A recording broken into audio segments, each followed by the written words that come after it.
राखो रखनहार दया का, नानक कर के बुले। जगो जुग अटल चवर छतर तख्त दे मालक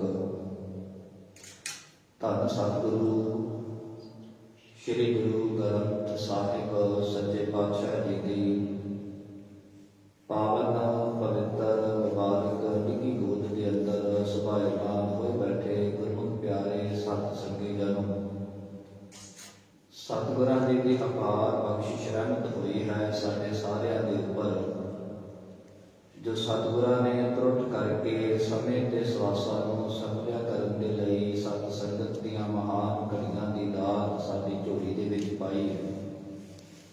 बड़े ही अदब सत्कार श्रद्धा भावना दे नाल सतगुरां जी दी अमृतमय गुरबाणी नूं सरवण करके लाभ प्राप्त करते पए सां। आओ आपां उन्हां नूं याद करना है जिन्हां दा करके साडा वजूद है। धन सतगुरु गुरु कलगीधर पातशाह, सत्कारयोग माता गुजर कौर, गुरु के लाल और गुरु के वो महान सिख जिन्हां ने इन्हां दिनां दे विच वो महान कारनामे महान शहादतां दित्तियां। सच करके जाणिओ उन्हां दे कीते होए परम उपकारां दा करदा असीं सारी उमर नहीं जे उतार सकते। धन गुरु कलगीधर पातशाह जी दे साडे उपर बड़े परम उपकार ने। मेरे गुरु दाते ने इन्हां दिनां दे विच अपना सारा सरबंस साडे उपर वार के सानूं सरदारियां दित्तियां और गुरु दाते की किरपा का सदका ही अज असीं अपने घरां परिवारां दे विच बैठ के सुख सहूलतां माणदे पए।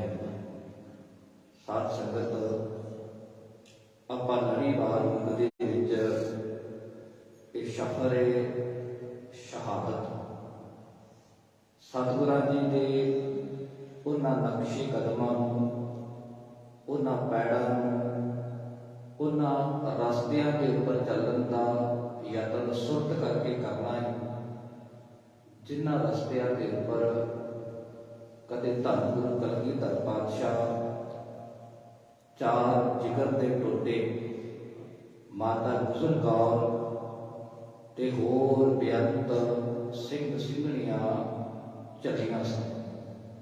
बड़ा विखरा पैंडा सी, अनजान रस्ता सी ते एक अणपछाती जिही मंजिल सी, पर मेरे गुरु दादा गुरु दाते दे सिख सतगुरां जी का परिवार उन्हां विखरिया पैंडियां दे विच भी रंजक मात्र डोलिया नहीं।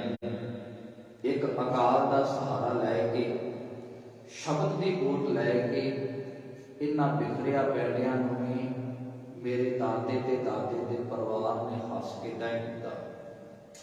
आओ आप जिन्हें भी गुरु सिख भाई भाई सतगुरां जी की निकी गोद के अंदर जुड़े बैठे हो, सतगुरां जी के चरणों के नाल आपां सुरत करके जुड़ना है। धन गुरु ग्रंथ साहिब सच्चे पातशाह जी के चरणों के विच आपां रल के अरदास करिए कि दादा वो किदां दा समा होएगा जदों पिता की वसाई हुई नगरी नूं तू छड्डिया, वो किदां दा समा होएगा जदों सरसा ते पैंदे हुए परिवार विछोड़े चंगिया, वो किदां दा समा होएगा जदों चमकौर दी कच्ची गड़ी के उपर खलोतिया होया अपने दोनों लाला की शहादत नूं वेखिया। तो गुरु दादा वो किदां दा समा होएगा जदों नूरा माही आके दसदा है कि सरहंद की धरती ते तेरिया निक्कियां जिद्दां ने बड़ा साका कर दिता। सतगुरु उस समय दे विच भी तेरी सुरत ਰੰਚਕ ਮਾਤਰ ਇੱਕ ਪਲ ਇੱਕ ਘੜੀ ਇੱਕ ਸਮੇਂ ਦੇ ਲਈ ਖਿੰਡੀ ਨਹੀਂ। ਇਹ ਧੰਨ ਗੁਰੂ ਕਲਗੀਧਰ ਪਾਤਸ਼ਾਹ ਸਾਡੇ ਸਾਰਿਆਂ ਦੇ ਸਿਰ ਤੇ ਵੀ ਮਿਹਰ ਭਰਿਆ ਹੱਥ ਰੱਖੀ। ਅਸੀਂ ਤੇਰੇ ਮੁਬਾਰਕ ਚਰਨਾਂ ਦੇ ਨਾਲ ਜੁੜ ਲੱਗੇ ਆ। ਸਾਡੇ ਵਿੱਚ ਇੰਨੀ ਸਮਰੱਥਾ ਨਹੀਂ ਕਿ ਅਸੀਂ ਆਪਣੀ ਮੱਤ ਆਪਣੀ ਬੁੱਧ ਸਿਆਣਪ ਦਾ ਕਰਕੇ ਤੇਰੇ ਚਰਨਾਂ ਦੇ ਨਾਲ ਜੁੜ ਸਕੀਏ, ਪਰ ਹਾਂ ਤੇਰੇ ਚਰਨਾਂ ਦੇ ਉੱਪਰ ਤੇਰੇ ਦਰ ਦੇ ਉੱਪਰ ਸਾਨੂੰ ਪੂਰਨ ਤੌਰ ਤੇ ਭਰੋਸਾ ਹੈ ਕਿ ਜੇ ਤੇਰੀ ਕਿਰਪਾ ਹੋ ਜਾਵੇ ਕਿ ਸਾਡਾ ਖਿੰਡਿਆ ਹੋਇਆ ਮਨ ਇਕਾਗਰਚਿਤ ਹੋ ਕੇ ਤੇਰੇ ਮੁਬਾਰਕ ਚਰਨਾਂ ਦੇ ਨਾਲ ਜੁੜ ਸਕਦਾ ਹੈ। ਸਤਿਗੁਰੂ ਆਪ ਵਿੱਚ ਵਰਤੀ ਸਾਡੇ ਸਾਰਿਆਂ ਦੇ ਸਿਰ ਤੇ ਮਿਹਰ ਭਰਿਆ ਹੱਥ ਰੱਖ ਕੇ ਆਪਣੇ ਮੁਬਾਰਕ ਚਰਨਾਂ ਕਮਲਾਂ ਦੇ ਨਾਲ ਆਪ ਹੀ ਜੋੜ ਲੈਣਾ ਕਰੋ। ਆਪ ਸਭ ਨੂੰ ਬਖਸ਼ੋ ਆਸ਼ੀਸ਼। ਗੁਰੂ ਪਿਤਾ ਦੇ ਵੱਲੋਂ ਬਖਸ਼ੀ ਹੋਈ ਫਤਿਹ ਪ੍ਰਵਾਨ ਕਰਿਓ। ਕੋਈ ਵੀ ਰਸਨਾ ਮੰਦੀ ਨਾ ਰਹੇ। ਪ੍ਰੇਮ ਦੇ ਵਿੱਚ ਭਿੱਜ ਕੇ ਆਖੋ ਜੀ ਵਾਹਿਗੁਰੂ ਜੀ ਕਾ ਖਾਲਸਾ ਵਾਹਿਗੁਰੂ ਜੀ ਕੀ ਫਤਿਹ। ਮੈਂ ਸ਼ੁਰੂਆਤ ਕਰਨ ਦਾ ਯਤਨ ਕਰਾਂਗਾ। ਜਦੋਂ ਆਪਾਂ ਇਹਨਾਂ ਦੋਨਾਂ ਇਤਿਹਾਸਕ ਘਟਨਾਵਾਂ ਨੂੰ ਪੜ੍ਹਦੇ ਹਾਂ ਤੇ ਕਈ ਵਾਰ ਸਾਡੇ ਮਨ ਦੇ ਵਿੱਚ ਇੱਕ ਖਿਆਲ ਪੈਦਾ ਹੁੰਦਾ ਹੈ ਕਿ ਇਹ ਕੇਵਲ 5-7 ਦਿਨਾਂ ਦੀ ਜਾਂ 2-4 ਮਹੀਨਿਆਂ ਦੀ ਵਾਰਤਾ ਹੋਵੇਗੀ। ਪਰ ਸਾਧ ਸੰਗਤ ਅਸਲ ਦੇ ਵਿੱਚ ਇਹ ਬਾਬਰ ਗਿਆ ਤੇ ਬਾਬਿਆਂ ਗਿਆ ਦੀ ਉਹ ਲੜਾਈ ਸੀ ਜਿਹੜੀ ਕਦੇ ਧੰਨ ਗੁਰੂ ਨਾਨਕ ਸਾਹਿਬ ਸੱਚੇ ਪਾਤਸ਼ਾਹ ਜੀ ਦੇ ਸਮੇਂ ਆਰੰਭ ਹੋ ਚੁੱਕੀ ਸੀ। ਜਿਹੜੇ ਗੁਲਾਮ ਲੋਕ ਹੁੰਦੇ ਨੇ, ਜਦੋਂ ਉਹਨਾਂ ਦੇ ਸਾਹਮਣੇ ਕੋਈ ਆਜ਼ਾਦੀ ਦੀ ਗੱਲ ਕਰਦਾ ਹੈ ਤੇ ਸਮੇਂ ਦੀ ਹਕੂਮਤ ਨੂੰ ਇਹ ਕਦੇ ਬਰਦਾਸ਼ਤ ਨਹੀਂ ਹੋਇਆ ਕਰਦੀ। ਧੰਨ ਗੁਰੂ ਨਾਨਕ ਸਾਹਿਬ ਸੱਚੇ ਪਾਤਸ਼ਾਹ ਜੀ ਦਾ ਆਗਮਨ ਹੋਇਆ ਤੇ ਭਾਈ ਗੁਰਦਾਸ ਜੀ ਨੇ ਸ਼ਬਦ ਬੜੇ ਪਿਆਰੇ ਕਹੇ ਕਿ ਸਤਿਗੁਰ ਨਾਨਕ ਪ੍ਰਗਟਿਆ ਮਿੱਟੀ ਧੁੰਦ ਜਗ ਚਾਨਣ ਹੋਆ, ਜਿਉ ਕਰ ਸੂਰਜ ਨਿਕਲਿਆ ਤਾਰੇ ਛਕੇ ਅੰਧੇਰ ਬਲੋਆ। ਮੇਰੇ ਹਜ਼ੂਰ ਗੁਰੂ ਨਾਨਕ ਦੇਵ ਪਾਤਸ਼ਾਹ ਜੀ ਨੇ ਇਸ ਜਗਤ ਦੇ ਵਿੱਚ ਆਗਮਨ ਹੋਣ ਦਾ ਕਰਕੇ ਜਿਹੜੀ ਵਿਸ਼ਿਆਂ ਵਿਕਾਰਾਂ ਪਾਪਾਂ ਰੂਪੀ ਧੁੰਦ ਸੀ, ਜਿਹੜਾ ਹਨੇਰਾ ਸੀ, ਉਹ ਦੂਰ ਹੋਣਾ ਸ਼ੁਰੂ ਹੋਇਆ ਹੈ। ਕਿਉਂਕਿ ਸੱਚ ਦੀ ਮਸ਼ਾਲ ਲੈ ਕੇ ਹਜ਼ੂਰ ਗੁਰੂ ਨਾਨਕ ਦੇਵ ਪਾਤਸ਼ਾਹ ਇਸ ਸੰਸਾਰ ਦੇ ਵਿੱਚ ਆਏ ਸਨ। ਜਦੋਂ ਗੁਰੂ ਨਾਨਕ ਸਾਹਿਬ ਜੀ ਦਾ ਆਗਮਨ ਹੋਇਆ ਉਦੋਂ ਦੁਨੀਆ ਦੇ ਲੋਕ ਦੋ ਤਰ੍ਹਾਂ ਦੀ ਗੁਲਾਮੀ ਦੇ ਵਿੱਚ ਫਸੇ ਹੋਏ ਸਨ। ਇੱਕ ਸਰੀਰਕ ਗੁਲਾਮੀ ਤੇ ਦੂਸਰੀ ਮਾਨਸਿਕ ਗੁਲਾਮੀ। ਯਾਦ ਰੱਖਿਓ, ਜਿਹੜਾ ਬੰਦਾ ਮਾਨਸਿਕ ਤੌਰ ਤੇ ਗੁਲਾਮ ਹੈ ਉਹ ਕਦੇ ਸਰੀਰਕ ਤੌਰ ਤੇ ਆਜ਼ਾਦੀ ਦਾ ਨਿੱਘ ਨਹੀਂ ਜੇ ਮਾਣ ਸਕਦਾ। ਦੁਨੀਆ ਦੇ ਲੋਕ ਮਾਨਸਿਕ ਤੌਰ ਤੇ ਵੀ ਗੁਲਾਮ ਸਨ। ਜਾਦੂ ਟੂਣਿਆਂ ਦੇ ਵਿੱਚ ਵਿਸ਼ਵਾਸ ਰੱਖਣ ਵਾਲੇ, ਵਰਨ ਵੰਡ, ਇੱਥੋਂ ਤੱਕ ਪੱਥਰਾਂ ਦੀ ਪੂਜਾ ਕਰਦੇ, ਜਾਨਵਰਾਂ ਦੀ ਪੂਜਾ ਕਰਦੇ। ਮੇਰੇ ਗੁਰੂ ਨਾਨਕ ਸਾਹਿਬ ਸੱਚੇ ਪਾਤਸ਼ਾਹ ਜੀ ਨੇ ਉਹਨਾਂ ਦੀਆਂ ਗੁਲਾਮੀ ਦੀਆਂ ਜੰਜੀਰਾਂ ਨੂੰ ਤੋੜਨ ਦੇ ਲਈ ਇੱਕ ਅਕਾਲ ਪਰਮਾਤਮਾ ਦੇ ਨਾਲ ਜੁੜਨ ਦਾ ਸੰਦੇਸ਼ ਤੇ ਉਪਦੇਸ਼ ਬਖਸ਼ਿਆ। ਲੋਕ ਤੁਰੇ ਔਰ ਇਹ ਗੱਲ ਸਮੇਂ ਦੇ ਜਿਹੜੇ ਪੰਡਤ ਮੌਲਾਨੇ ਉਹਨਾਂ ਨੂੰ ਚੰਗੀ ਨਾ ਲੱਗੀ। ਉਹਨਾਂ ਨੇ ਵਿਰੋਧ ਕੀਤਾ। ਉੱਥੇ ਦੁਨੀਆ ਦੇ ਲੋਕ ਸਰੀਰਕ ਤੌਰ ਤੇ ਵੀ ਗੁਲਾਮੀ ਦੇ ਅਧੀਨ ਸਨ। ਬਾਬਰ ਵਰਗੇ ਆਉਂਦੇ ਸੀ ਔਰ ਆਪਣੀਆਂ ਮਨ ਆਈਆਂ ਕਰਕੇ ਨਾਲੇ ਕੁੱਟਦੇ ਸੀ ਨਾਲੇ ਲੁੱਟਦੇ ਸੀ। ਇਹ ਲੋਕ ਮਾਨਸਿਕ ਤੇ ਸਰੀਰਕ ਗੁਲਾਮੀ ਦਾ ਸ਼ਿਕਾਰ ਹੋਏ। ਬਾਬਰ ਦੇ ਕਿਸੇ ਵੀ ਹੱਲੇ ਦਾ ਜਵਾਬ ਨਹੀਂ ਸੀ ਦੇ ਸਕਦੇ। ਮੇਰੇ ਹਜ਼ੂਰ ਗੁਰੂ ਨਾਨਕ ਦੇਵ ਪਾਤਸ਼ਾਹ ਜਦੋਂ ਏਮਨਾਬਾਦ ਦੀ ਧਰਤੀ ਤੇ ਭਾਈ ਲਾਲੋ ਦੇ ਨਾਲ ਮਿਲਾਪ ਹੁੰਦਾ ਹੈ, ਭਾਈ ਲਾਲੋ ਰੋ ਕੇ ਏਮਨਾਬਾਦ ਧਰਤੀ ਦੀ ਵਾਰਤਾ ਗੁਰੂ ਨਾਨਕ ਸਾਹਿਬ ਸੱਚੇ ਪਾਤਸ਼ਾਹ ਜੀ ਦੇ ਚਰਨਾਂ ਦੇ ਵਿੱਚ ਰੱਖਦਾ ਹੈ ਤੇ ਮਹਾਰਾਜ ਨੇ ਕਿਹਾ, ਘਬਰਾ ਨਾ ਲਾਲੋ, ਅੱਜ ਜਿਹੜੇ ਲੋਕ ਆਪਣੇ ਤਾਕਤ ਬਲ ਦੇ ਜ਼ੋਰ ਤੇ ਤੁਹਾਨੂੰ ਦਬਾ ਰਹੇ ਨੇ, ਕੱਲ ਜਦੋਂ ਬਾਬਰ ਚੜ ਕੇ ਆਵੇਗਾ ਇਹਨਾਂ ਲੋਕਾਂ ਨੇ ਉਸ ਬਾਬਰ ਦੇ ਸਾਹਮਣੇ ਆਪਣੇ ਆਪ ਨੂੰ ਸਮਰਪਿਤ ਕਰ ਦੇਣਾ ਹੈ। ਤੇ ਹੋਇਆ ਵੀ ਏਦਾਂ। ਜਦੋਂ ਬਾਬਰ ਚੜ ਕੇ ਆਇਆ, ਇਹ ਮਾਨਸਿਕ ਗੁਲਾਮੀ ਦੇ ਵਿੱਚ ਇੰਨੇ ਕੁ ਜ਼ਿਆਦਾ ਫਸੇ ਹੋਏ ਸਨ। ਇਹਨਾਂ ਦੇ ਕੋਲ ਹਥਿਆਰ ਤੇ ਸੀ, ਪਰ ਉਹਨਾਂ ਹਥਿਆਰਾਂ ਨੂੰ ਚਲਾਉਣ ਦੀ ਹਿੰਮਤ ਇਹਨਾਂ ਦੇ ਵਿੱਚੋਂ ਕਿਸੇ ਦੇ ਕੋਲ ਨਹੀਂ ਸੀ।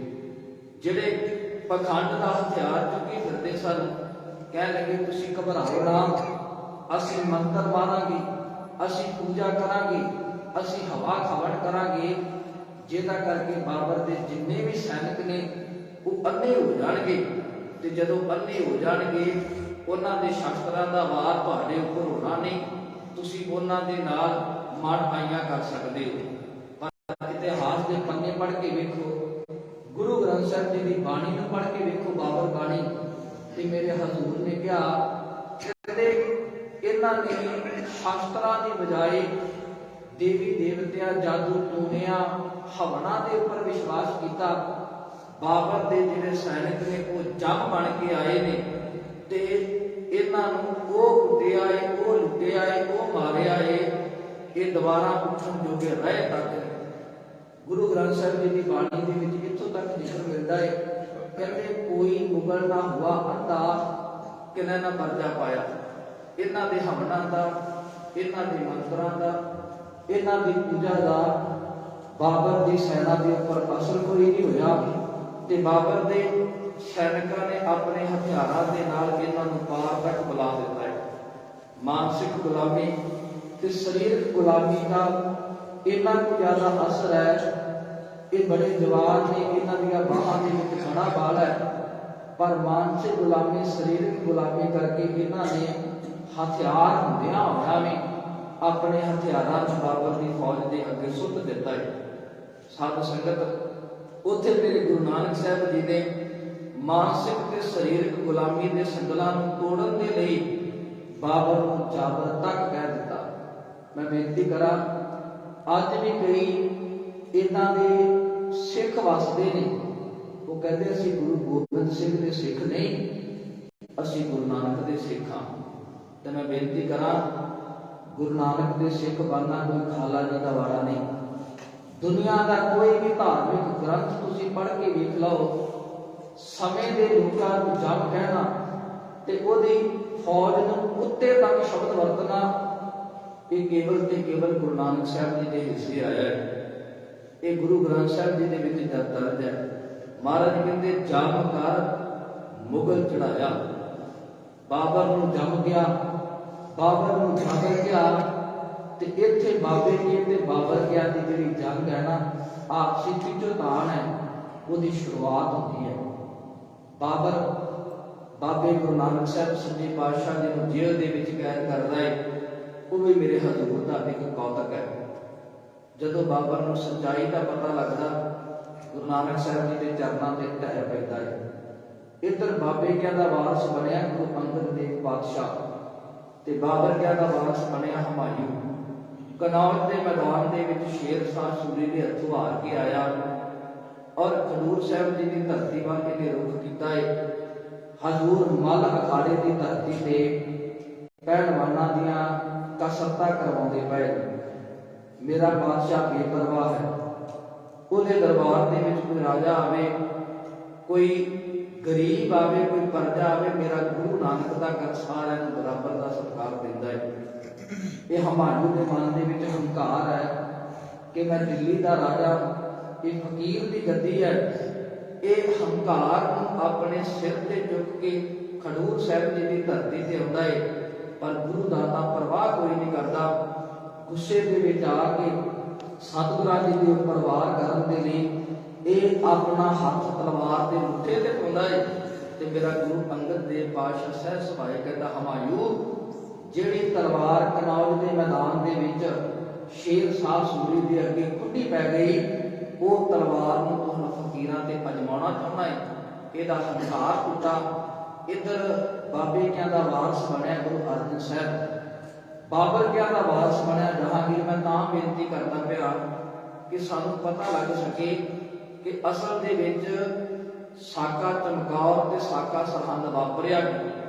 ਇਹ ਕੋਈ ਜ਼ਮੀਨ ਦੀ ਲੜਾਈ ਨਹੀਂ ਸੀ, ਇਹ ਕੋਈ ਪੈਸੇ ਦੀ ਲੜਾਈ ਨਹੀਂ ਸੀ, ਬਲਕਿ ਲੜਾਈ ਸੀ ਸੱਚ ਤੇ ਝੂਠ ਦੀ, ਲੜਾਈ ਸੀ ਨਿਆਂ ਤੇ ਅਨਿਆਂ ਦੀ, ਲੜਾਈ ਸੀ ਇਨਸਾਫ ਤੇ ਜ਼ੁਲਮ ਦੀ, ਲੜਾਈ ਸੀ ਹਨੇਰੇ ਤੇ ਪ੍ਰਕਾਸ਼ ਦੀ।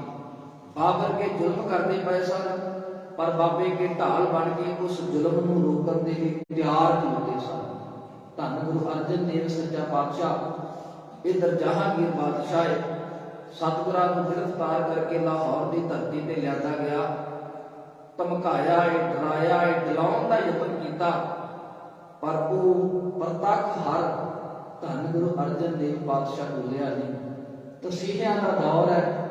ਮੇਰੇ ਗੁਰੂ ਦਾਤੇ ਨੂੰ ਤੱਤੀ ਤਵੀ ਤੇ ਬਿਠਾਇਆ ਗਿਆ, ਤੱਤਾ ਤੱਤਾ ਰੇਤਾ ਸੀਸ ਦੇ ਵਿੱਚ ਪਾਇਆ ਜਾਂਦਾ ਏ। ਸਾਈਂ ਮੀਆਂ ਮੀਰ ਕਹਿਣ ਲੱਗਾ, ਸਤਿਗੁਰੂ ਹੁਕਮ ਹੋਵੇ ਤੇ ਲਾਹੌਰ ਦੀ ਇੱਟ ਦੇ ਨਾਲ ਇੱਟ ਖੜਕਾ ਦੇਣਾ ਹੈ। ਮਹਾਰਾਜ ਕਹਿੰਦੇ ਚਲੋ। ਦਾਤਾ ਇਹ ਵੀ ਕੌਤਕ। ਸਤਿਗੁਰੂ ਕਹਿਣ ਲੱਗੇ, ਅੱਜ ਤੋਂ ਕੁਝ ਸਮਾਂ ਪਹਿਲਾਂ ਅਸੀਂ ਇੱਕ ਗ੍ਰੰਥ ਤਿਆਰ ਕੀਤਾ। ਖੁਸ਼ੀ ਦੇ ਵਿੱਚ ਆ ਕੇ ਅਸੀਂ ਜਦੋਂ ਗ੍ਰੰਥ ਦਾ ਪ੍ਰਕਾਸ਼ ਕੀਤਾ, ਅਸੀਂ ਆਪ ਆਪਣੇ ਸਿੱਖਾਂ ਦੇ ਨਾਲ ਹੱਥਾਂ ਦੇ ਵਿੱਚ ਸਰੰਦੇ ਲੈ ਕੇ ਗੁਰਬਾਣੀ ਦਾ ਕੀਰਤਨ ਕਰਕੇ ਖੁਸ਼ੀ ਮਨਾਈ। ਸਾਈਂ ਜੀ, ਅੱਜ ਅਸੀਂ ਸ਼ਹੀਦਾਂ ਦਾ ਇੱਕ ਇਦਾਂ ਦਾ ਬਾਗ ਤਿਆਰ ਕਰਦੇ ਪਏ ਆ। ਯਾਦ ਰੱਖਿਓ, ਇਸ ਬਾਗ ਦੇ ਵਿੱਚੋਂ ਇੱਕ ਇਦਾਂ ਦਾ ਦਰਖਤ ਪੈਦਾ ਹੋਵੇਗਾ ਜਿਸ ਦਰਖਤ ਦੇ ਇੱਕ ਫੁੱਲ ਨੇ ਦਿੱਲੀ ਦੇ ਚਾਂਦਨੀ ਚੌਕ ਨੂੰ ਮਹਿਕਾਉਣਾ ਹੈ। ਦੋ ਫੁੱਲਾਂ ਨੇ ਚਮਕੌਰ ਦੀ ਗਲੀ ਦੇ ਵਿੱਚ ਟੁੱਟ ਜਾਣਾ ਹੈ ਤੇ ਦੋ ਫੁੱਲ ਇਦਾਂ ਦੇ ਅੱਧ ਖੜੇ ਹੋਣਗੇ ਜਿਨ੍ਹਾਂ ਨੂੰ ਜ਼ਾਲਮਾਂ ਨੇ ਸਰਹੰਦ ਦੀਆਂ ਨੀਹਾਂ ਦੇ ਵਿੱਚ ਦੇਣਾ ਹੈ। ਤੇ ਸਾਈਂ ਜੀ, ਇਹ ਸ਼ਹੀਦੀ ਦਾ ਜਿਹੜਾ ਬਾਗ ਹੈ ਨਾ, ਇਹ ਜਿਹੜਾ ਦਰਖਤ ਹੈ, ਇੱਕ ਦਿਨ ਇੰਨਾ ਕੁ ਜ਼ਿਆਦਾ ਫਲੇਗਾ ਫੁੱਲੇਗਾ, ਇਹਨੇ ਕਦੀ ਸੁੱਕਣਾ ਨਹੀਂ, ਕਿਉਂਕਿ ਇਹਦੇ ਅੰਦਰ ਅਸੀਂ ਆਪਣਾ ਖੂਨ ਪਾ ਕੇ ਚੱਲੇ ਆ ਤੇ ਆਉਣ ਵਾਲੇ ਸਮੇਂ ਦੇ ਵਿੱਚ ਸ਼ਹੀਦਾਂ ਨੇ ਆਪਣਾ ਖੂਨ ਦੇਣਾ ਹੈ। ਸ਼ਬਦ ਬੜੇ ਕਮਾਲ ਦੇ। ਉਹ ਕਹਿੰਦਾ, ਥੋੜੇ ਦਿਨਾਂ ਦੇ ਅੰਦਰ ਹੀ ਫੁੱਲ ਇਸ ਦੇ ਖਿਲਰ ਜਾਣਗੇ ਜੋ ਸੰਸਾਰ ਅੰਦਰ ਕੋਈ ਚਾਂਦਨੀ ਚੌਕ ਨੂੰ ਭਾਗ ਲਾਸੀ ਚੜ ਕੇ ਦੇਸ਼ ਦੇ ਦਰਦ ਪਿਆਰ ਅੰਦਰ ਮੈਂ ਉੱਠੂ ਚਮਕੌਰ ਦੀ ਜੂ ਉਦੋਂ ਟੁੱਟੇ ਦੋ ਜਲ ਰੁੱਤ ਬਹਾਰ ਅੰਦਰ ਅੱਧ ਖਿੜਿਆਂ ਨੂੰ ਤੋੜ ਕੇ ਟਾਹਣੀਆਂ ਤੋਂ ਜਿਨ ਦੇਵੇਗਾ ਕੋਈ ਦੀਵਾਰ ਅੰਦਰ ਬਣੀ ਰਹੂ ਸਦਾ ਬਹਾਰ ਇਸ ਦੇ ਨੇੜੇ ਖਿਜਾ ਦੇ ਇਸ ਨੇ ਟੁੱਟਣਾ ਨਹੀਂ ਔਰ ਲੱਗੀ ਤੇ ਇਸ ਨੇ ਸੁੱਕਣਾ ਨਹੀਂ, ਕਿਉਂਕਿ ਖੂਨ ਸ਼ਹੀਦਾਂ ਦਾ ਮੁੱਕਣਾ ਨਹੀਂ। ਧੰਨ ਗੁਰੂ ਅਰਜਨ ਸਾਹਿਬ ਸੱਚੇ ਪਾਤਸ਼ਾਹ ਜੀ ਦੀ ਸ਼ਹਾਦਤ ਹੋਈ ਹੈ। ਮੇਰੀ ਪੀੜੀ ਦਾ ਮਾਰਗ ਸੱਚਾ ਸਤਿਗੁਰੂ ਸ੍ਰੀ ਗੁਰੂ ਹਰਗੋਬਿੰਦ ਸਾਹਿਬ ਗੁਰਤਾ ਗੱਦੀ ਤੇ ਵਿਰਾਜਮਾਨ ਹੋਇਆ ਹੈ। ਸ੍ਰੀ ਅਕਾਲ ਤਖਤ ਸਾਹਿਬ ਜੀ ਦੀ ਸਿਰਜਣਾ ਹੋਈ ਹੈ। ਇਧਰ ਸ਼ਾਹਜਹਾਂ ਬਾਬਰਕਿਆਂ ਦਾ ਵਾਰਸ ਬਣਿਆ ਹੈ। 4 ਜੰਗਾਂ ਹੋਈਆਂ ਨੇ ਔਰ 4 ਜੰਗਾਂ ਦੇ ਵਿੱਚ ਬਾਬਰਕਿਆਂ ਨੇ ਪਹਿਲ ਕੀਤੀ ਹੈ। ਬਾਬੇ ਕਿਆਂ ਨੇ ਮੁਕਾਬਲਾ ਕੀਤਾ ਤੇ ਜਿੱਤ ਨੇ ਬਾਬੇ ਕਿਆਂ ਦੇ ਆ ਕੇ ਕਦਮ ਚੁੰਮੇ ਨੇ। ਇਧਰ ਧੰਨ ਗੁਰੂ ਅਰਜਨ ਦੇਵ ਪਾਤਸ਼ਾਹ ਜੀ ਦਾ ਪੋਤਾ ਗੁਰੂ ਤੇਗ ਬਹਾਦਰ ਸੱਚਾ ਪਾਤਸ਼ਾਹ ਗੁਰਤਾ ਗੱਦੀ ਦਾ ਵਾਰਸ ਬਣਿਆ ਹੈ। ਇਧਰ ਜਹਾਂਗੀਰ ਦਾ ਪੋਤਾ ਹੈ ਔਰੰਗਜ਼ੇਬ, ਜਿਹੜਾ ਦਿੱਲੀ ਦੇ ਤਖਤ ਦੇ ਉੱਪਰ ਕਾਬਿਜ਼ ਹੁੰਦਾ ਹੈ। ਸਾਧ ਸੰਗਤ ਦਾਦੇ ਦੇ ਨਾਲ, ਪਿਓ ਦੇ ਨਾਲ, ਤੇ ਅੱਜ ਪੋਤੇ ਦੇ ਨਾਲ ਟੱਕਰ ਹੋਣ ਲੱਗੀ ਹੈ। ਇੱਕ ਪਾਸੇ ਸੱਚ ਹੈ, ਦੂਸਰੇ ਪਾਸੇ ਝੂਠ ਹੈ। ਇੱਕ ਪਾਸੇ ਚਾਨਣ ਹੈ, ਇੱਕ ਪਾਸੇ ਹਨੇਰਾ ਹੈ। ਇੱਕ ਪਾਸੇ ਇਨਸਾਫ ਹੈ ਤੇ ਇੱਕ ਪਾਸੇ ਜ਼ੁਲਮ ਹੈ। ਦਿੱਲੀ ਦਾ ਉਹ ਚਾਂਦਨੀ ਚੌਕ ਅੱਜ ਵੀ ਧੰਨ ਗੁਰੂ ਤੇਗ ਬਹਾਦਰ ਸੱਚੇ ਪਾਤਸ਼ਾਹ ਜੀ ਦੀ ਬਹਾਦਰੀ ਦੀ ਗਵਾਹੀ ਭਰਦਾ ਹੈ। ਕਹਿੰਦੇ ਔਰੰਗਜ਼ੇਬ ਆਪਣੇ ਪਹਿਲਕਾਰਾਂ ਨੂੰ ਹੁਕਮ ਦਿੰਦਾ ਹੈ ਕਿ ਕਿਸੇ ਨਾ ਕਿਸੇ ਤਰੀਕੇ ਦੇ ਨਾਲ ਬੁਲਾਇਆ ਜਾਵੇ, ਝੁਕਾਇਆ ਜਾਵੇ, ਜੇ ਨਾ ਝੁਕੇ ਤੇ ਫਿਰ ਮਾਰ ਦਿੱਤਾ ਜਾਵੇ। ਕਹਿੰਦੇ ਕਰਾਮਾਤ ਹਜ਼ੂਰ ਕਹਿੰਦੇ ਬਿਲਕੁਲ ਮਨਜ਼ੂਰ ਨਹੀਂ, ਝੁਕ ਜਾਓ। ਕਹਿੰਦੇ ਕਦਾਚਿਤ ਨਹੀਂ, ਕਹਿੰਦੇ ਫਿਰ ਸ਼ਹੀਦ ਹੋਣ ਦੇ ਲਈ ਤਿਆਰ ਹੋ ਜਾਓ। ਕਹਿੰਦੇ ਇਹ ਮਨਜ਼ੂਰ ਹੈ। ਇਤਿਹਾਸ ਨੇ ਇੱਕ ਬੜੀ ਕਮਾਲ ਦੀ ਵਾਰਤਾ ਲਿਖੀ। ਉਹ ਕਹਿੰਦੇ ਜਿਹੜਾ ਜਲਾਲੁਦੀਨ ਸਮਾਣੇ ਦਾ ਰਹਿਣ ਵਾਲਾ ਧੰਨ ਗੁਰੂ ਤੇਗ ਬਹਾਦਰ ਸੱਚੇ ਪਾਤਸ਼ਾਹ ਜੀ ਨੂੰ ਕਤਲ ਕਰਨ ਦੇ ਲਈ ਬੁਲਾਇਆ ਗਿਆ, ਉਹ ਜਲਾਦ ਨੇ ਆਪਣੇ ਮਿਆਨ ਦੇ ਵਿੱਚੋਂ ਤਲਵਾਰ ਕੱਢੀ ਹੈ। ਤਲਵਾਰ ਨੂੰ ਇੱਕ ਪੱਥਰ ਦੇ ਉੱਪਰ ਰੱਖ ਕੇ ਰਗੜਨਾ ਸ਼ੁਰੂ ਕੀਤਾ ਹੈ ਤਾਂ ਜੋ ਤਿੱਖੀ ਹੋ ਜਾਵੇ ਤੇ ਇੱਕ ਵਾਰ ਦੇ ਨਾਲ ਗੁਰੂ ਤੇਗ ਬਹਾਦਰ ਸਾਹਿਬ ਜੀ ਦਾ ਸੀਸ ਧੜ ਦੇ ਨਾਲੋਂ ਅਲੱਗ ਹੋ ਜਾਵੇ। ਨਾਲੇ ਤਲਵਾਰ ਨੂੰ ਤਿੱਖੀ ਕਰਦਾ ਹੈ ਤੇ ਨਾਲੇ ਗੁਰੂ ਤੇਗ ਬਹਾਦਰ ਸਾਹਿਬ ਜੀ ਵੱਲ ਵੇਖ ਕੇ ਮੁਸਕਰਾਉਂਦਾ ਹੈ ਕਿ ਸ਼ਾਇਦ ਇਸ ਤਲਵਾਰ ਦੀ ਧਾਰ ਵੇਖ ਕੇ, ਇਸ ਤਲਵਾਰ ਦੀ ਚਮਕ ਵੇਖ ਕੇ ਕਿ ਗੁਰੂ ਤੇਗ ਬਹਾਦਰ ਡੋਲ ਜਾਵੇ। ਪਰ ਉਹ ਧੰਨ ਗੁਰੂ ਤੇਗ ਬਹਾਦਰ ਸੱਚਾ ਪਾਤਸ਼ਾਹ ਜਿਹੜਾ ਕੇਵਲ ਨਾਮ ਦਾ ਤੇਗ ਬਹਾਦਰ ਨਹੀਂ, ਬਲਕਿ ਉਹਦੇ ਇੱਕ ਇੱਕ ਖੂਨ ਦੇ ਕਤਰੇ ਦੇ ਵਿੱਚ ਬਹਾਦਰੀ ਭਰੀ ਹੋਈ ਹੈ। ਤੇ ਮੇਰੇ ਦਾਦੇ ਨੇ ਉਸ ਦਲਾਲ ਨੂੰ ਸੰਬੋਧਨ ਹੋ ਕੇ ਕਿਹਾ ਕਿ ਕਹਿ ਦੇ ਜਾ ਕੇ ਔਰੰਗਜ਼ੇਬ ਨੂੰ ਕਿ ਮੈਂ ਹਾਂ ਤੇਗ ਤੇ ਕੱਟ ਲੈ ਤੇਗ ਤੂੰ ਵੀ, ਇੱਕ ਦੋ ਨਹੀਂ ਪਰਖ ਲੈ 100 ਤੇਗਾ, ਮੈਨੂੰ ਲੱਗ ਬਹਿ ਦੇਖ ਬਹਾਦਰੀ ਦਾ, ਮੇਰੇ ਸਾਹਮਣੇ ਨਹੀਂ ਸਕਣਗੀਆਂ ਖਲੋ ਤੇਗਾ। ਉਹ ਮੈਂ ਤੇ ਜੰਮਦਿਆਂ ਤੇਗਾ ਦੀ ਸ਼ਾਮ ਆਣੀ, ਵੇਖ ਬਾਪੂ ਦੀਆਂ ਪਹਿਲੀਆਂ ਦੋ ਤੇਗਾ, ਮੇਰੇ ਪਿਤਾ ਦੀ ਅਣਖ ਬਹਾਦਰੀ, ਤੇਰੇ ਪਰਖ ਦਾ ਤੇਰਾ ਪਿਓ ਤੇਗਾ। ਕਹਿ ਲਗੇ ਔਰੰਗਜ਼ੇਬ ਨੂੰ ਕਿਤੇ ਭੁਲੇਖਾ ਨਾ ਰਹਿ ਜਾਵੇ, ਮੇਰਾ ਨਾਮ ਹੈ ਤੇਗ ਬਹਾਦਰ। ਤੇ ਤੇਗ ਬਹਾਦਰ ਇਸ ਕਰਕੇ ਨਹੀਂ ਕਿ ਮੈਂ ਕੇਵਲ ਜੰਗ ਦੇ ਮੈਦਾਨ ਦੇ ਵਿੱਚ ਆਪਣੀ ਤੇਗ ਚਲਾ ਸਕਦਾ, ਮੇਰੇ ਪਿਤਾ ਨੇ ਮੈਨੂੰ ਛਾਤੀ ਦੇ ਨਾਲ ਤੇਗ ਬਹਾਦਰ ਇਸ ਕਰਕੇ ਕਿਹਾ ਸੀ ਕਿ ਜਦੋਂ ਸਮਾਂ ਆਵੇ ਇਸ ਤਲਵਾਰ ਨੂੰ ਮੈਂ ਆਪਣੇ ਤਨ ਦੇ ਉੱਪਰ ਵੀ ਸਹਿ ਸਕਦਾ। ਆ ਜਿਹੜੀ ਤਲਵਾਰ ਦੇ ਨਾਲ ਤੂੰ ਮੈਨੂੰ ਡਰਾ ਰਿਹਾ ਹੈ ਨਾ, ਯਾਦ ਰੱਖੀ ਇਹ ਤਲਵਾਰ ਦੇ ਨਾਲ ਤੇ ਮੇਰਾ ਬਚਪਨ ਦੇ ਵਿੱਚ ਵਾਹ ਪੈ ਗਿਆ, ਜਦੋਂ ਮੇਰੇ ਪਿਤਾ ਨੇ ਦੋ ਤਲਵਾਰਾਂ ਮੇਰੀ ਤੇ ਪੀਰੀ ਦੀਆਂ ਆਪਣੇ ਤਨ ਤੇ ਪਹਿਨੀਆਂ। ਤੇ ਭੁਲੇਖਾ ਨਾ ਰਹਿ ਜਾਵੇ, ਆਉਣ ਵਾਲਾ ਸਮਾਂ ਇਦਾਂ ਦਾ ਆਵੇਗਾ, ਮੇਰੇ ਪੁੱਤ ਦੇ ਹੱਥਾਂ ਦੇ ਵਿੱਚ ਇਦਾਂ ਦੀ ਫੌਲਾਦੀ ਤਲਵਾਰ ਹੋਵੇਗੀ, ਜਿਹਦੀ ਤਲਵਾਰ ਦੇ ਸਾਹਮਣੇ ਤੁਹਾਡੀਆਂ ਤਲਵਾਰਾਂ ਨੇ ਖੁੱਲੀਆਂ ਹੋ ਕੇ ਜ਼ਮੀਨ ਤੇ ਡਿੱਗ ਪੈਣਾ। ਸ਼ਬਦ ਬੜੇ ਕਮਾਲ ਨੇ। ਉਹ ਕਹਿੰਦਾ ਮੈਂ ਹਾਂ ਤੇਗ ਤੇ ਕੱਢ ਲੈ ਤੇਗ ਤੂੰ ਵੀ, ਇੱਕ ਦੋ ਨਹੀਂ ਪਰਖ ਲੈ 100 ਤੇਗਾ, ਮੈਨੂੰ ਲੱਗ ਬਹਿ ਦੇਖ ਬਹਾਦਰੀ ਦਾ, ਮੇਰੇ ਸਾਹਮਣੇ ਨਹੀਂ ਸਕਣਗੀਆਂ ਹੋ ਤੇਗਾ। ਮੈਂ ਤੇ ਜੰਮਦਿਆਂ ਤੇਗਾ ਦੀ ਸ਼ਾਮ ਆਣੀ, ਵੇਖ ਬਾਪੂ ਦੀਆਂ ਪਹਿਲੀਆਂ ਦੋ ਤੇਗਾ, ਮੇਰੇ ਪਿਤਾ ਦੀ ਅਣਖ ਬਹਾਦਰੀ, ਤੇਰੇ ਪਰਖ ਦਾ ਤੇਰਾ ਪਿਓ ਤੇਗਾ। ਵੇਖੀ ਆਉਣ ਵਾਲੇ ਭਵਿੱਖ ਅੰਦਰ ਮੇਰੇ ਪੁੱਤ ਨੇ ਵਾਹੁਣੀਆਂ ਉਹ ਤੇਗਾ, ਉਹਦੀ ਤੇਗ ਦੇ ਵਿੱਚੋਂ ਜਿਹੜੀ ਤੇਗ ਨਿਕਲੂ ਲੱਖਾਂ ਲੈ ਕੇ ਤੇਰੀਆਂ ਖੋ ਤੇਗਾ। ਤੇਗ ਚੱਲੀ ਹੈ ਜਲਾਲੁਦੀਨ ਜਲਾਲ ਦੀ, ਧੰਨ ਗੁਰੂ ਤੇਗ ਬਹਾਦਰ ਸੱਚੇ ਪਾਤਸ਼ਾਹ ਜੀ ਦਾ ਸੀਸ ਧੜ ਦੇ ਨਾਲ ਅਲੱਗ ਹੋ ਕੇ ਜ਼ਮੀਨ ਤੇ ਡਿੱਗ ਪਿਆ। ਭਾਈ ਜੱਟਾ ਉਹ ਰੰਗਰੇਟਾ ਗੁਰੂ ਦਾ ਬੇਟਾ, ਜਿਨੇ ਆਪਣੀ ਜਾਨ ਹਥੇਲੀ ਤੇ ਰੱਖਿਆ, ਮੇਰੇ ਗੁਰੂ ਦਾਦੇ ਦੇ ਸੀਸ ਨੂੰ ਚੁੱਕਿਆ ਏ ਤੇ ਮੰਜ਼ਲਾ ਮਾਰਦਾ ਹੋਇਆ ਕੀਰਤਪੁਰ ਸਾਹਿਬ ਜੀ ਦੀ ਧਰਤੀ ਤੇ ਪਹੁੰਚਿਆ ਏ।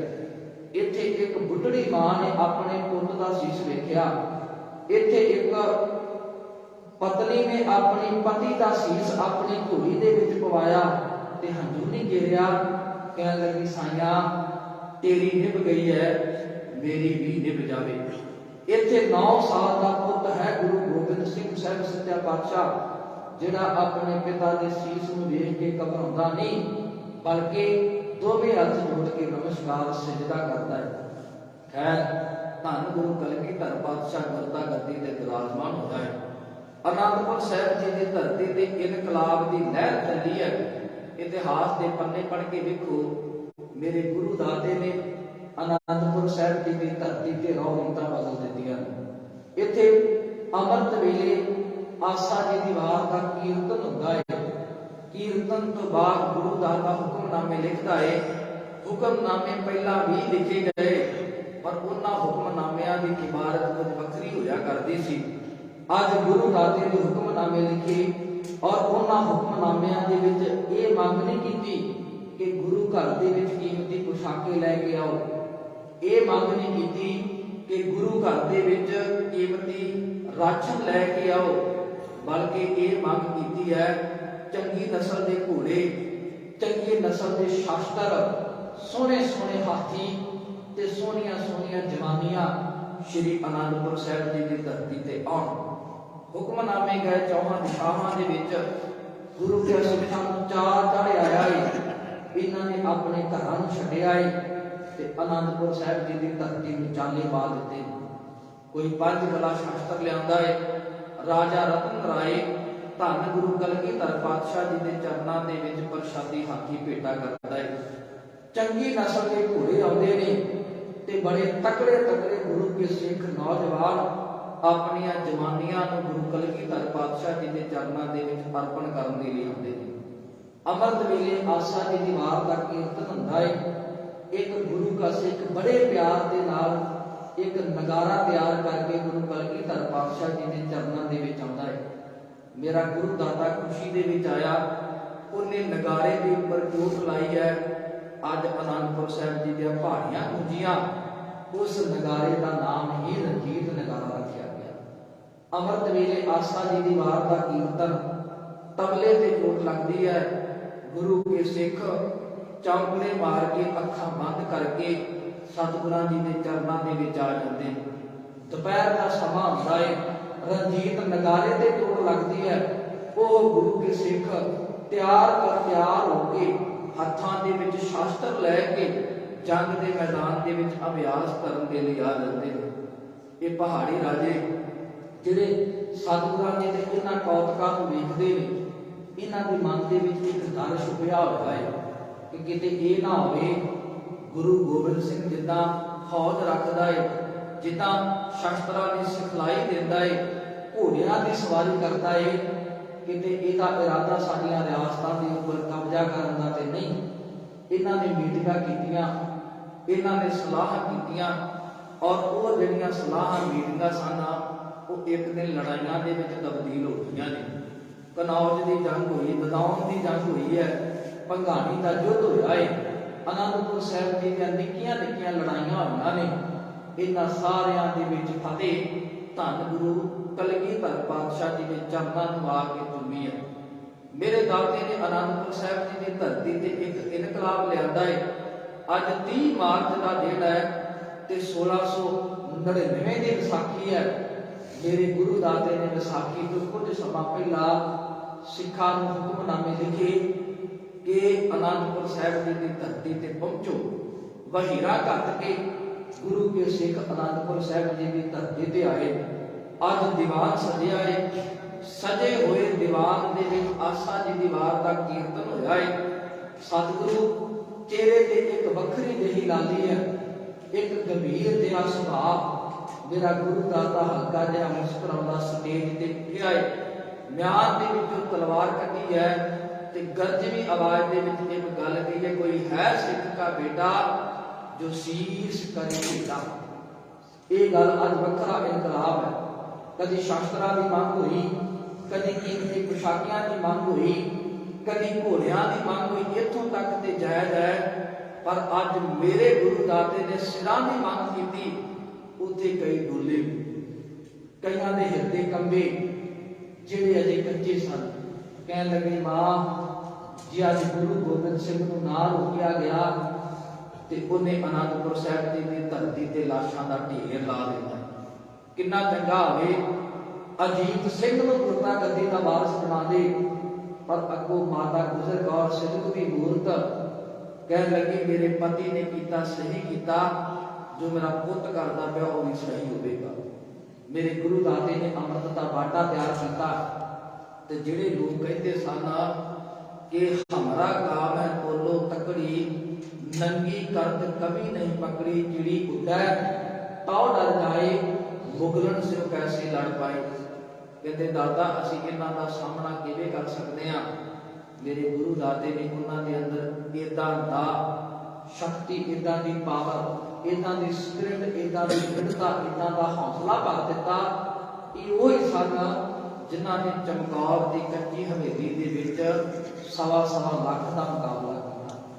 ये गल पहाड़ी राजियां नूं चंगी ना लगी, क्योंकि मेरे दाते ने ऊंच नीच, जात पात, वर्ण वंड, वहिमा भरमा को उच्चा चुक दिता। पहाड़ी राजियां नूं ये गल चंगी ना लगी। ये अखीर औरंगजेब के फरियादी हुए। भीम चंद इन्हां दी अगवाई करता है। औरंगजेब को जाके एक गल कही है, कह लगे औरंगजेब गुरु नानक की गद्दी ये फकीरां की गद्दी होया करती सी। इन्हां दा एक रीति रिवाज, इन्हां दा एक धर्म सी। हत्थां दे विच माला फड़ के, साफ चिट्टे कपड़े पा के, चौंकियां मार के रब की इबादत करना। पर गुरु नानक की गद्दी का वारस होया है गुरु गोबिंद सिंह। आनंदपुर साहिब जी की धरती को अपनी रियासत बना के बैठा है। जिथे अमृत वेले तबले ते चोट लगती है, गुरु के सिख बाणी पढ़ते ने, उथे नगारे ते चोट लगती है। वो बाणी पढ़ने वाले सिख हत्थां दे विच शास्त्र लैके जंग के मैदान दे विच आ जाते। जिथे एक हत्थ दे विच माला है, उत्थे दूसरे हत्थ दे विच शास्त्र भी है। जिथे चौकड़ियां मारते ने, उत्थे घोड़े की सवारी भी की जाती है। वो गुरु नानक की गद्दी का वारस गुरु गोबिंद सिंह आप घोड़े की सवारी करता है, आप तन के उपर शास्त्र पहन के रखता है, सिर ते दस्तार भी है, ते याद रखियो नाल कलगी भी लाउंदा है।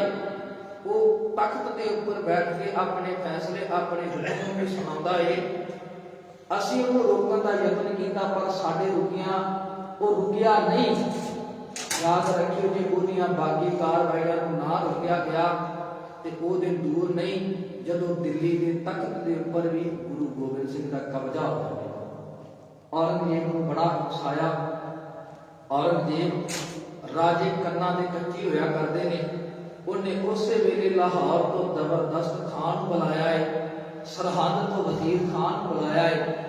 कह लगा जिन्नी भी फौज चाहिए है ले जाओ, पर गुरु गोबिंद सिंह को जिंदा ਜਾਂ ਉਹਦਾ सिर धड़ तो अलग करके मेरी कचहरी ਦੇ ਵਿੱਚ पेश करो। ये वजीर खान तुरिया है, जबरदस्त खान तुरिया है, नाल इन्हां दे ਲੱਖਾਂ ਦੀ ਗਿਣਤੀ ਦੇ ਵਿੱਚ ਸੈਨਾ है। इन्हां ਦਾ ਰਾਜ इन्हां ਦਾ साथ पहाड़ी राजियां ने दिता है। जम्मू रियासत का राजा भी औरंगजेब के हक ਦੇ ਵਿੱਚ ਭੁਗਤਿਆ है।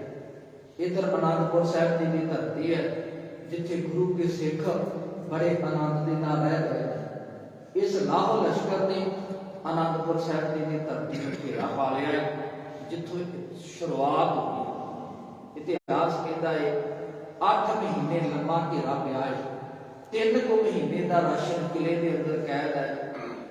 और गुरु के सिखा ने उस राशन को बड़े प्यार के नाल वंड के छकिया है ते नाले उस वाहिगुरू अकाल पुरख परमात्मा का शुक्र मनाया है। विद्वाना ने तो इतों तक लिखिया है इदां दा समा आ गया, पानी की किल्लत हो गई है। 4 गुरु के सिख बाहर पानी लैण वास्ते जाते ने, 2 लड़ते ने जूझते ने और 2 पानी लैके वापस आनंदपुर साहिब किले के अंदर दाखिल होते हैं। 4 सिख पानी को जावे, 2 जूझे, 2 पानी लियावे। पर साध संगत इन्ने भुख के दुख के कारण भी एक गुरु का खालसा चढ़ती कला दे विच है। 8 महीने लंबा घेरा जिथे अंदर चढ़ती कला है उत्थे जेड़ बाहरले पासे खलोते हुए ने उन्हां दे कोल खाण पीण की कमी कोई नहीं, उन्हां दे कोल सारियां सुख सहूलतां ने, पर उन्हां दे हिरदे डरे हुए। उन्हां दा एक भी कदम अंदर नहीं पिया। इतिहास ने ते इत्थों तक लिखिया है कईयां दे मन डोले ते कई शाही सैना दे विचों ये मुहिम अध विचाले छड्ड के अपने घरां नूं परत गए। सतगुरां जी दा वो प्रसादी हथी जिहड़ा रतन राय ने बड़े प्यार दे नाल गुरु नूं अर्पण कीता सी, जिहड़ा सतगुरां जी दे सीस दे उपर चौर करदा सी, सतगुरां जी दे चलाए हुए तीरां नूं अपनी सुंड दे विच फड़ के गुरु दाते दे हत्थां दे विच फड़ाउंदा सी। वो तड़फ तड़फ के गुरु दाते दे अखां दे सामने मर गया है। पर वो बेपरवाह, वो दुनिया का अजीम बादशाह, वो पिता चोजी प्रीतम धन गुरु कलगीधर पातशाह उस खावत की रजा दे विच बिल्कुल राजी है। इतिहास कहता घेरा लंबा होने करके कई बंदे कह लगे सानू किला छड्ड देना चाहिए है। पर साध संगत धन गुरु कलगीधर पातशाह जी ने एको गल कही है, होर उड़ीक लेना चाहिए है। जे उड़ीक लवोगे तो दुनिया का राज तुहाडे कदमां दे विच आ जाएगा।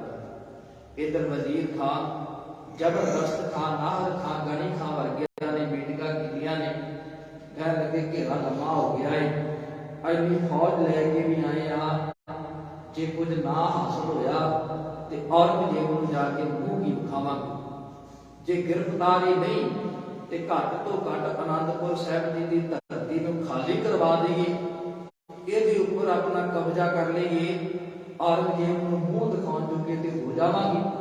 इन्होंने फिर नीति तो काम लिया है। इतिहास कहता इन्होंने कुरान शरीफ की कसम खाधी, आटे की गऊ बनाई है, एक पुरोहित अहतियात ते एक काजी को किले के वल रवाना किया है। सतगुरां जी के कोल पहुंचे ने, कह लगे असीं वजीर खान के अंदरों भेजी हुए आए हैं ते तुहाडे नाल एक वादा करता है वजीर खान, औरंगजेब तुहाडे नाल वादा करता है कि तुसीं आनंदपुर साहिब जी की धरती नूं छड्ड दिओ, जिथे तुहाडा दिल करता तुसीं चले जाओ, तुहानूं कुछ नहीं कहा जावेगा। सिख कह लगे सतगुरु समा है, ਸਮੇਂ ਦੀ ਵਿਚਾਰ ਕਰ ਲੈਣੀ ਚਾਹੀਦੀ, ਅਨੰਦਪੁਰ ਸਾਹਿਬ ਛੱਡ ਦੇਣਾ ਚਾਹੀਦਾ। ਮਹਾਰਾਜ ਕਹਿੰਦੇ ਮੈਨੂੰ ਇਹਨਾਂ ਦੀਆਂ ਖਾਧੀਆਂ ਹੋਈਆਂ ਸੌਹਾਂ ਕਸਮਾਂ ਦੇ ਉੱਪਰ ਭਰੋਸਾ ਕੋਈ ਨਹੀਂ। ਕਹਿੰਦੇ ਮਹਾਰਾਜ ਇਹ ਕੁਰਾਨ ਨੂੰ ਮੰਨਣ ਵਾਲੇ ਇਹ ਗਊ ਨੂੰ ਮਾਂ ਕਰਕੇ ਪੂਜਦੇ ਨੇ, ਤੇ ਕੋਈ ਆਪਣੇ ਧਾਰਮਿਕ ਗ੍ਰੰਥ ਦੀ ਕਸਮ ਖਾ ਕੇ, ਕੋਈ ਆਪਣੀ ਮਾਂ ਦੀ ਕਸਮ ਖਾ ਕੇ ਮੁੱਕਰ ਨਹੀਂ ਸਕਦਾ। ਮਹਾਰਾਜ ਕਹਿੰਦੇ ਫਿਰ ਤੁਹਾਨੂੰ ਕੌਤਕ ਤੁਹਾਡੀਆਂ ਅੱਖਾਂ ਦੇ ਨਾਲ ਦਿਖਾ ਦਿੰਦੇ ਹਾਂ। ਇੱਕ ਛੋਟੀ ਜਿਹੀ ਘਟਨਾ ਦਾ ਜ਼ਿਕਰ ਮਿਲਦਾ ਹੈ। ਮੇਰੇ ਗੁਰੂ ਦਾਦੇ ਨੇ ਕੁਝ ਗੱਡੇ ਤਿਆਰ ਕੀਤੇ ਨੇ। ਉਹਨਾਂ ਗੱਡਿਆਂ ਦੇ ਵਿੱਚ ਉਹਨਾਂ ਗੱਡਿਆਂ ਦੇ ਵਿੱਚ ਟੁੱਟੇ ਛੱਤਰ, ਪਾਟੇ ਪੁਰਾਣੇ ਕੱਪੜੇ ਤੇ ਕੁਝ ਹੋਰ ਸਮਾਨ ਲੱਦਿਆ ਹੈ। ਉਹਦੇ ਉੱਪਰ ਬੜੇ ਕੀਮਤੀ ਰੇਸ਼ਮੀ ਪੁਸ਼ਾਕੇ ਪਾਏ ਨੇ, ਵਸਤਰ ਪਾਏ ਨੇ, ਕਿਲੇ ਤੋਂ ਬਾਹਰ ਹੋ ਰਹੇ ਨੇ। ਜਦੋਂ ਇਸ ਟਿੱਡੀ ਦਲ ਨੇ ਵੇਖਿਆ ਕਿ ਜਿਨ੍ਹਾਂ ਵਸਤਰਾਂ ਦੇ, ਜਿਨ੍ਹਾਂ ਕੀਮਤੀ ਵਸਤਰਾਂ ਦੇ ਨਾਲ ਇਹਨਾਂ ਵਸਤੂਆਂ ਨੂੰ ਢੱਕਿਆ ਹੋਇਆ ਹੈ, ਉਹ ਵਸਤੂਆਂ ਕਿੰਨੀ ਕੀਮਤੀ ਹੋਣਗੀਆਂ। ਇਹਨਾਂ ਨੇ ਖਾਧੀਆਂ ਸੌਹਾਂ ਕੀਤੇ ਹੋਏ ਵਾਅਦਿਆਂ ਨੂੰ ਤੋੜਿਆ, ਹਮਲਾ ਕੀਤਾ। ਜਦੋਂ ਹੱਥ ਟੁੱਟੇ ਛਿੱਤਰ ਲੱਗੇ ਨੇ, ਪਾਟੇ ਪੁਰਾਣੇ ਵਸਤਰ ਲੱਗੇ ਨੇ, ਇਹਨਾਂ ਨੂੰ ਸ਼ਰਮਿੰਦਗੀ ਮਹਿਸੂਸ ਹੋਈ ਹੈ। ਵਜ਼ੀਰ ਖਾਨ ਦਾ ਮੂੰਹ ਨੀਵਾਂ ਹੋਇਆ। ਅਖੀਰ ਔਰੰਗਜ਼ੇਬ ਦੀ ਦਸਤਖਤ ਕੀਤੀ ਹੋਈ ਕੁਰਾਨ ਸ਼ਰੀਫ। ਮੈਂ ਬੇਨਤੀ ਕਰਾਂ, ਗਿਆਨੀ ਗੁਰਬਖਸ਼ ਸਿੰਘ ਜੀ ਗੁਲਸ਼ਨ ਹੋਏ ਨੇ, ਸਿੱਖ ਧਰਮ ਦੇ ਬੜੇ ਵਿਦਵਾਨ। ਜਦੋਂ ਉਹਨਾਂ ਨੇ ਜ਼ਫਰਨਾਮੇ ਦਾ ਟੀਕਾ ਕੀਤਾ, ਗਿਆਨੀ ਕੇਂਦਰਪਾਲ ਸਿੰਘ ਹੋਣਾ ਨੇ ਇਹ ਵਾਰਤਾ ਲਿਖੀ। ਉਹ ਕਹਿੰਦੇ ਜਦੋਂ ਉਹਨਾਂ ਨੇ ਜ਼ਫਰਨਾਮੇ ਦਾ ਟੀਕਾ ਕੀਤਾ ਤੇ ਇੱਕ ਮਨੋਹਰ ਸਿੰਘ ਨਾਮ ਦਾ ਇੱਕ ਵਿਦਵਾਨ ਹੋਇਆ। ਕਹਿੰਦੇ ਗਿਆਨੀ ਗੁਰਬਖਸ਼ ਸਿੰਘ ਨੂੰ ਮਿਲਿਆ ਤੇ ਉਸ ਗੁਰਮੁਖ ਪਿਆਰੇ ਨੇ ਗਿਆਨੀ ਗੁਰਬਖਸ਼ ਸਿੰਘ ਨੂੰ ਇੱਕ ਗੱਲ ਕਹੀ। ਕਹਿਣ ਲੱਗਾ ਤੁਸੀਂ ਉਹ ਕੁਰਾਨ ਵੇਖੀ ਹੈ ਜਿੱਥੇ ਔਰੰਗਜ਼ੇਬ ਨੇ ਦਸਤਖਤ ਕੀਤੇ? ਗਿਆਨੀ ਗੁਰਬਖਸ਼ ਸਿੰਘ ਕਹਿੰਦੇ ਨਹੀਂ ਮੈਂ ਨਹੀਂ ਦੇਖੀ। ਉਹ ਕਹਿੰਦਾ ਮੈਂ ਦੇਖੀ। ਮਨੋਹਰ ਸਿੰਘ ਮਾਰਕੋ ਉਹ ਕਹਿੰਦਾ ਮੈਂ ਦੇਖੀ ਕਿ ਮੁਸਲਮਾਨ ਦੇ ਘਰ ਦੇ ਵਿੱਚ ਪਈ। ਮੈਂ ਉਹਨੂੰ ਕਿਹਾ ਮੇਰੀ ਕੌਮ ਦੀ ਅਮਾਨਤ ਹੈ, ਜਿੰਨੇ ਵੀ ਪੈਸੇ ਤੈਨੂੰ ਚਾਹੀਦੇ ਮੇਰੇ ਕੋਲੋਂ ਲੈ ਲੈ, ਇਹ ਕੁਰਾਨ ਸ਼ਰੀਫ ਮੈਨੂੰ ਦੇ ਦੇ। ਕਹਿਣ ਲੱਗੇ ਪਰ ਮੰਨਿਆ। ਸੱਚਮੁੱਚ ਔਰੰਗਜ਼ੇਬ ਨੇ ਦਸਤਖਤ ਕੀਤੀ ਹੋਈ ਕੁਰਾਨ ਸ਼ਰੀਫ ਦੀ ਸਹੁੰ ਖਾਧੀ ਗਈ। ਮੈਂ ਬੇਨਤੀ ਕਰਾਂ ਸਿੱਖੋ, ਤੁਹਾਡਾ ਇਤਿਹਾਸ ਬੜਾ ਕੀਮਤੀ ਹੈ, ਤੁਹਾਡਾ ਕਿਰਦਾਰ ਬੜਾ ਉੱਚਾ ਹੈ।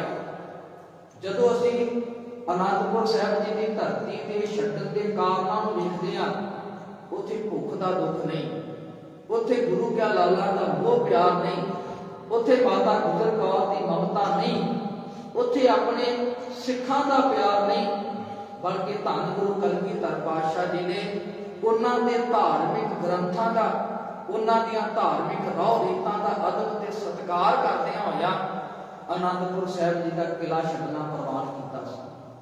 ਗੁਰੂ ਕੇ ਸਿੱਖੋ, ਸ਼ਾਇਦ ਮੈਂ ਗਲਤ ਹਾਂ, ਪਰ ਆਪ ਜੀ ਸਿਆਣੇ ਬੈਠੇ ਹੋ, ਸਰਚ ਕਰਕੇ ਵੇਖ ਲਿਓ। ਮੈਂ ਪੰਜਾਬ ਭਾਰਤ ਦੀ ਗੱਲ ਨਹੀਂ ਕਰਦਾ, ਪੂਰੀ ਦੁਨੀਆ ਦੀ ਗੱਲ ਕਰਦਾ।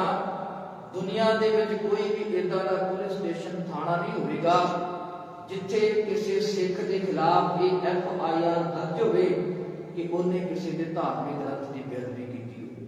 ਹਾਂ, ਵੱਖਰੀ ਗੱਲ ਹੈ, ਗੁਰੂ ਗ੍ਰੰਥ ਦੀ ਬੇਅਦਬੀ ਕਰਨ ਵਾਲਿਆਂ ਦਾ ਸੋਧਾ ਤੇ ਜ਼ਰੂਰ ਲਾਇਆ ਹੈ, ਪਰ ਕਿਸੇ ਧਰਮ ਦੇ ਧਾਰਮਿਕ ਗ੍ਰੰਥ ਦੀ ਬੇਅਦਬੀ ਅਜੇ ਤੱਕ ਕਿਸੇ ਕੇ ਗੁਰੂ ਕੇ ਸਿੱਖ ਨੇ ਨਹੀਂ ਕੀਤੀ।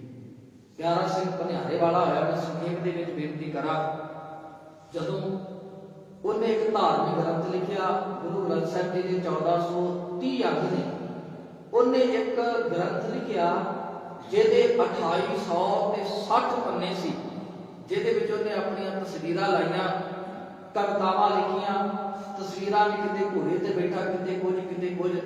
ਉਹਨੇ 2860 ਅੰਗਾਂ ਦਾ ਉਹ ਧਾਰਮਿਕ ਪੁਸਤਕ ਤਿਆਰ ਕੀਤੀ ਹੈ ਤੇ ਆਪਣੇ ਚੇਲਿਆਂ ਨੂੰ ਕਹਿੰਦਾ, ਗੁਰੂ ਨਾਨਕ ਨੂੰ ਤੁਸੀਂ ਵੱਡਾ ਕਹਿੰਦੇ ਹੋ, ਗੁਰੂ ਨਾਨਕ ਦੇ ਘਰ ਨੂੰ ਤੁਸੀਂ ਵੱਡਾ ਕਹਿੰਦੇ ਹੋ, ਮੈਂ ਤੇ ਗੁਰੂ ਨਾਨਕ ਦੇ ਘਰ ਦੇ ਨਾਲੋਂ ਵੱਡਾ ਵਾਂ।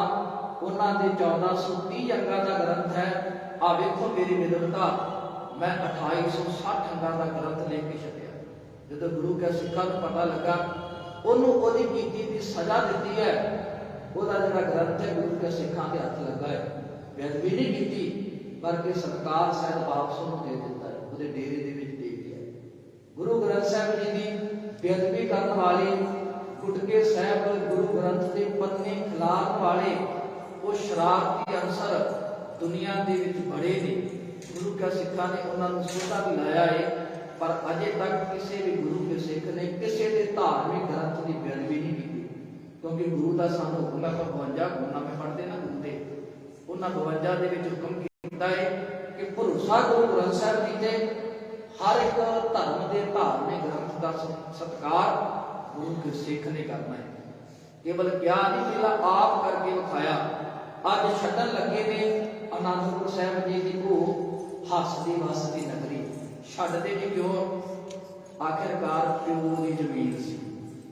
साडे माਝੇ ਦੇ ਵਿੱਚ ना एक आमदी लफ्ज है, कहते ने मेरे प्यो की जमीन है, ये मेरे प्यो का थां है। ते सच है, जदों मैं श्री आनंदपुर साहिब जी की धरती वाल वेखदा है ना, मैनूं इउं महसूस की इउं मन दे विच फखर हुंदा है कि ये मेरे प्यो दे प्यो की जमीन है।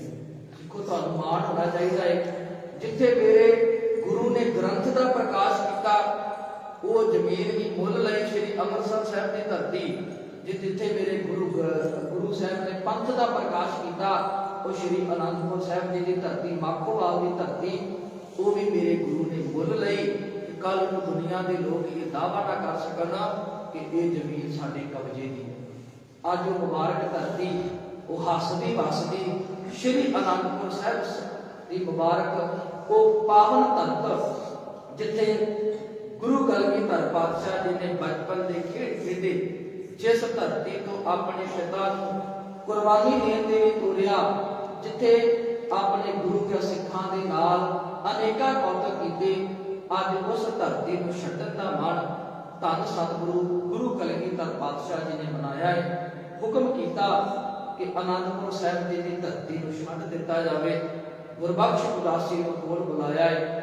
ज्ञानी तरलोचन सिंह जी तख्त श्री केसगढ़ साहिब जी के जथेदार हो गए, ਜਿਹੜੇ आकाश चलाना कर चुके हैं। वो हमेशा एक गल सुनाया करते सन, वो कहते आनंदपुर साहिब जी की धरत एक इदां की धरत है, उत्थे एक अस्थान है गुरुद्वारा शीशगंज साहिब, जिथे गुरु तेग बहादुर साहिब जी के शीश का संस्कार हो गया।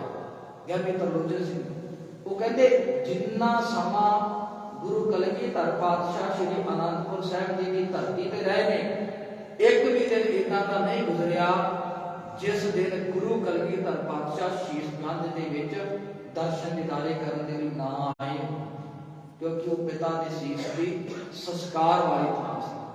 उन्होंने तख्त श्री केसगढ़ साहिब जी की संभाल वास्ते नहीं किया, उन्होंने आनंदपुर के किलियां की राखी करने वास्ते नहीं किया। गुरबख्श उदासी ने केवल एक गल कही है कि यह साडे पिता का स्थान है, इत्थे दीवा बत्ती करने की जिम्मेवारी तेरी है। मैं बेनती करा, जदों असीं गुरमत की फिलासफी पढ़ते हैं ना, ये साडे बाहर मुखी चीज़ों का बड़ा बड़ा अंतर। असीं मत्था टेकते हैं, मत्था टेकन का भी बड़ा अंतर है।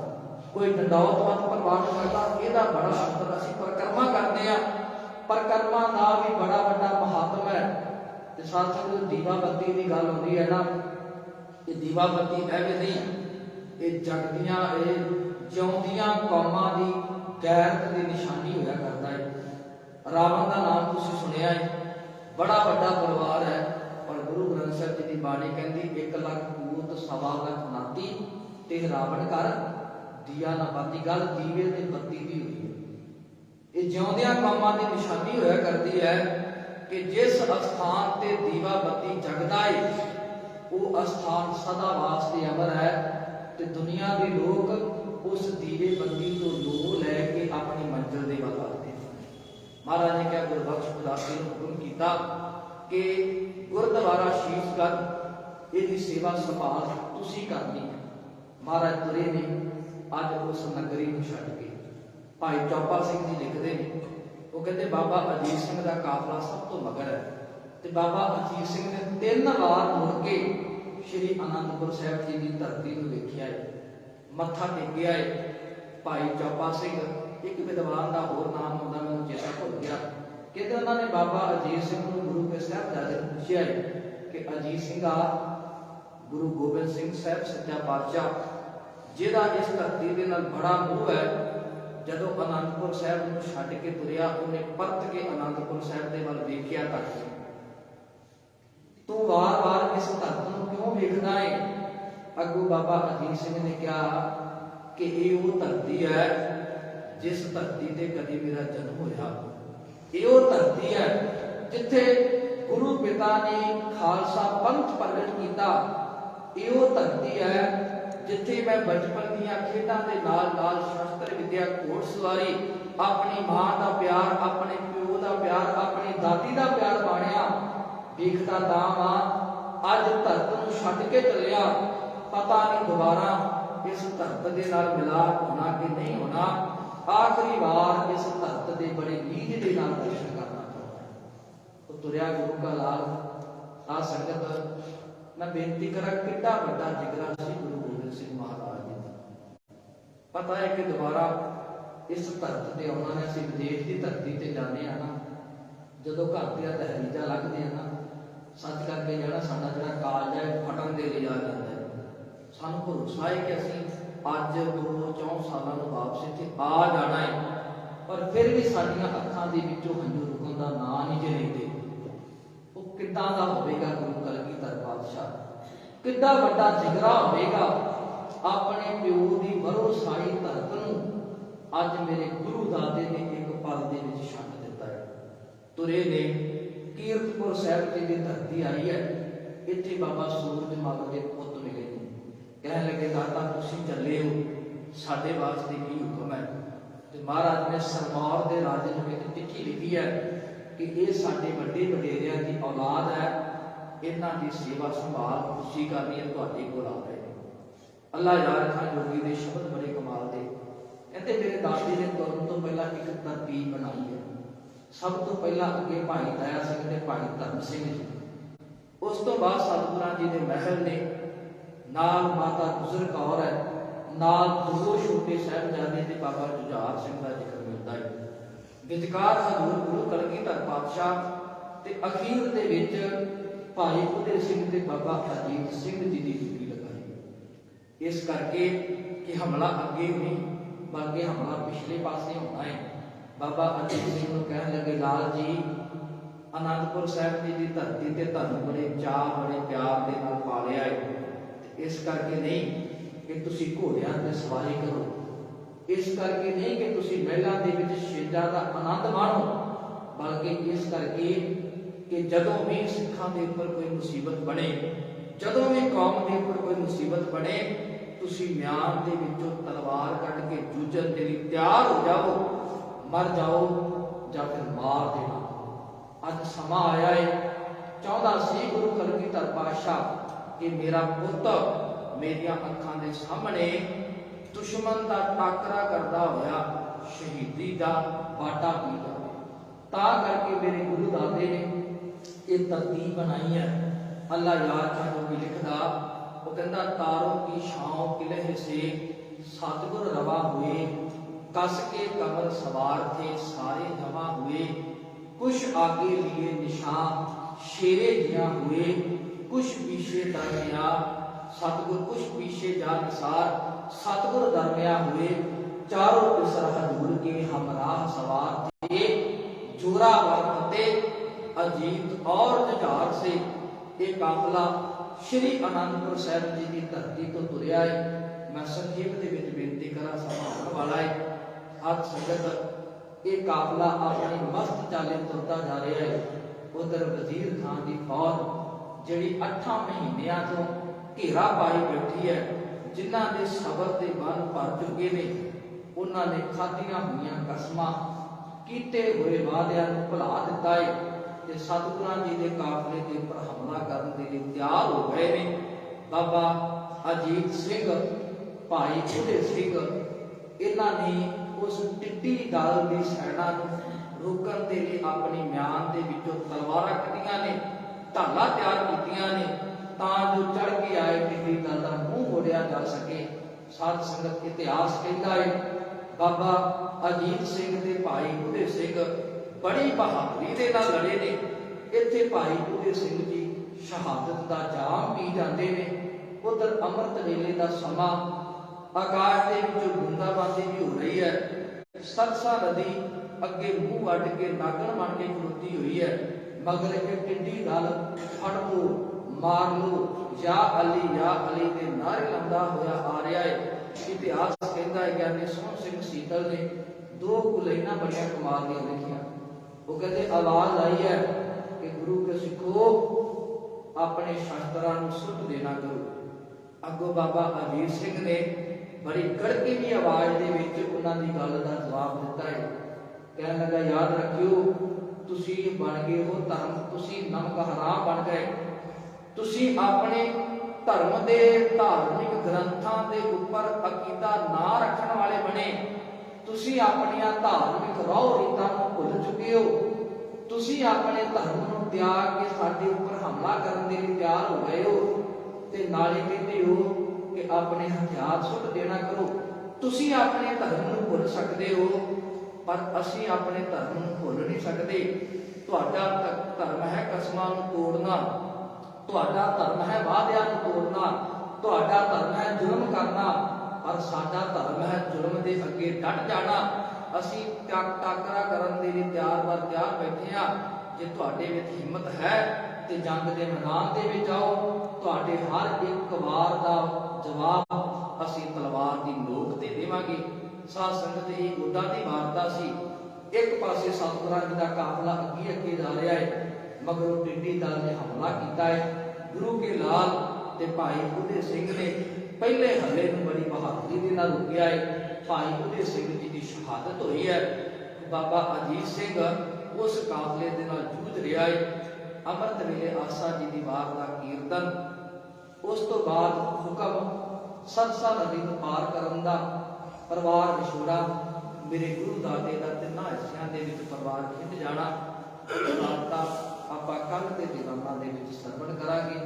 साध संगत, मैं बेनती करा, इतिहास का एक एक पहलू बड़ा कीमती है ते बड़ा प्यार वाला भी है। असी जदों तुरदे आ ना श्री आनंदपुर साहिब जी की धरती तो, ते सच करके जाणियो अज भी गुरु कलगीधर पातशाह जी के पैर उस धरती ते पए हुए सानूं नजर आउंदे ने। आपां सुरत करके तुरना है।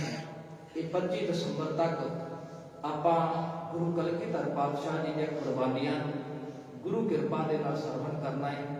आप संगत जरूर प्यार, आशीर्वाद, आशीष ते सहयोग बख्शियो तां जो आपां गुरु दाते दे कीते होए पर उपकारां नूं नतमस्तक हो के गुरु दाते दे चरनां दे विच हाਜ਼ਰੀਆਂ लवा सकीए।